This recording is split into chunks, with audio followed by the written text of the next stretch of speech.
In questo video andiamo a vedere subito come utilizzare al meglio la nuovissima confezione in bag-in-box per il nostro olio extravergine di oliva. Usare il bag-in-box è davvero molto semplice.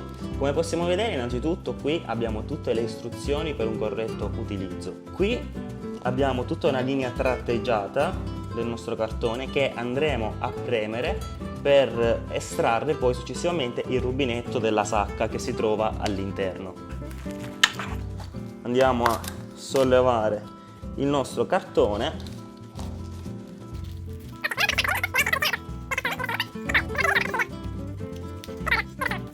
Quindi, una volta estratto il rubinetto, quello che andremo a fare è semplicemente togliere e staccare questa zip di sicurezza del nostro rubinetto e in questo modo il nostro olio sarà pronto per essere spillato. Quindi è possibile andare a prendere la nostra oliera, poggiarla sotto al rubinetto, premere il rubinetto e in questo modo, in modo molto semplice, andremo a riempire la nostra bottiglia. Come possiamo vedere, il rubinetto non gocciola e rispetto alla latta è molto più semplice, infatti non abbiamo bisogno di imbuto, non abbiamo bisogno di sporcare e la nostra oliera è pronta. Basta mettere il nostro beccuccio e utilizzarla in cucina come meglio ci pare.